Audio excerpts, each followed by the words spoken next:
diagnostic, ça ne date pas seulement d'il y a 15 ans, mais depuis un bon moment, le comportement du personnel de santé est pointé du doigt par les usagers. Est-ce que vous, ou bien vous, dans votre syndicat, qu'est-ce que vous comptez faire pour redorer le blason ou redorer la relation entre personnel soignant et usagers? Merci. C'est ça le sens de nos rencontres d'échange avec la base. Parce que nous estimons que nous sommes décriés par les populations.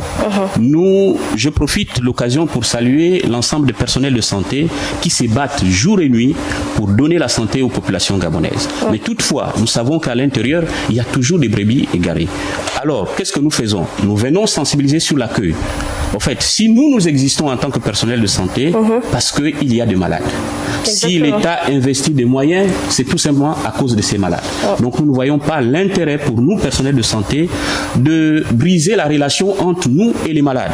Voilà pourquoi nous passons dans les structures pour demander à ce personnel de changer la manière d'accueillir, parce que c'est ça vraiment. Population. Est-ce que c'est en rapport avec le statut ou la situation que ces personnels de santé vivent au sein même de ces hôpitaux, sachant que même si je reçois 1000 personnes aujourd'hui de la meilleure manière du monde, et après cet argent ira dans les poches de certains. Oui, est-ce que c'est cette frustration qui déteint sur les malades?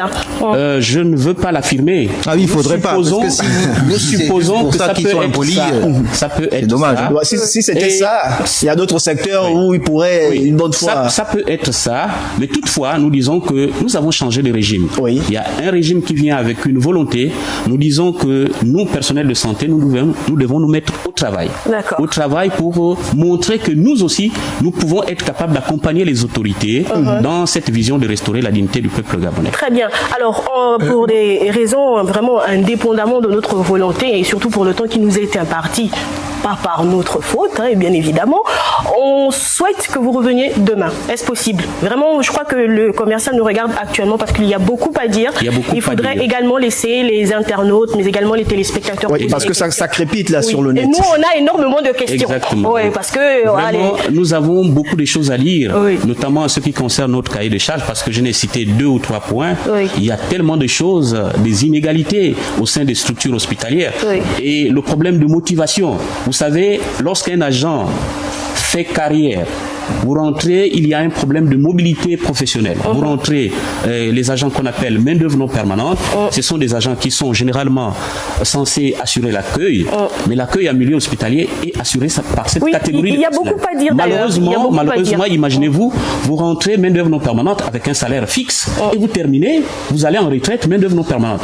Avec ce même salaire. Avec ce même salaire. Il y a beaucoup à dire. Donc, monsieur Mabungu, fils Guy Julien, monsieur Judy Kael Mombo, on se retrouve ici demain. En première partie, n'est-ce pas? Merci, et on va développer avec vous. Nous allons être là présents pour essayer d'édifier encore les populations, parce que nous comptons aussi sur les populations pour nous aider à améliorer nos conditions de vie et de travail. Monsieur Simon ne va pas nous en vouloir. Allez, on va finir avec le dernier plan.